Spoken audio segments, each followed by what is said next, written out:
Argentina ദേശീയ football team കേരളത്തിലേക്ക് എത്തുന്നു. അടുത്ത വർഷം സൗഹൃദ മത്സരങ്ങൾക്കായി അർജന്റീന എത്തും. ഇത് സംബന്ധിച്ച് അർജന്റീന ഫുട്ബോൾ അസോസിയേഷന് അനുമതി കിട്ടിയതായി സൂചനകൾ പുറത്തുവരുന്നുണ്ട്. നാളെ നിർണായക പ്രഖ്യാപനം ഉണ്ടാവുമെന്നാണ് കരുതപ്പെടുന്നത്. നേരത്തെ തന്നെ കേരള ഗവൺമെന്റ് അർജന്റീനയെ കേരളത്തിൽ സൗഹൃദ മത്സരങ്ങൾക്കായി കൊണ്ടുവരാനുള്ള ശ്രമങ്ങൾ തുടങ്ങിയിരുന്നു. 2025 കേരളത്തിൽ 2 സൗഹൃദ മത്സരങ്ങളാണ് അർജന്റീന കളിക്കുകയെന്നാണ് റിപ്പോർട്ടുകൾ. അർജന്റീനയുമായി ഏഷ്യയിലെ ഒരു പ്രമുഖ ടീമാണ് ഏറ്റുമുട്ടുക എന്നതും റിപ്പോർട്ടുകളിൽ പറയുന്നു. ഈ മത്സരത്തിനുള്ള ചെലവ് കണ്ടെത്തുക സ്പോൺസർഷിപ്പ് വഴിയായിരിക്കും.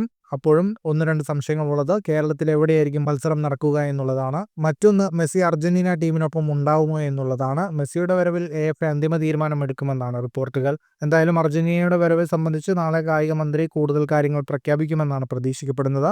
മുൻപ് 2011 അർജന്റീന ഇന്ത്യയിൽ കൊൽക്കത്തയിൽ വന്ന് ഒരു മത്സരം കളിച്ചിരുന്നു. അന്ന് വെനസ്വലയെ നേരിട്ട് അർജന്റീന എതിരില്ലാത്ത ഒറ്റ ഗോളിന് വിജയിച്ചിരുന്നു. അർജന്റീന ഇതിഹാസം ലയണൽ മെസ്സി ദേശീയ ടീമിന്റെ നായകനായി അരങ്ങേറ്റം കുറിച്ചതും ഇന്ത്യയിൽ നടന്ന ആ മത്സരത്തിലാണ്. ഫുട്ബോൾ ലോകത്തെ കൂടുതൽ വാർത്തകൾക്കും വിശേഷങ്ങൾക്കുമായി സ്പോർട്സ് കഫേ ഇപ്പോൾ തന്നെ സബ്സ്ക്രൈബ് ചെയ്യുക.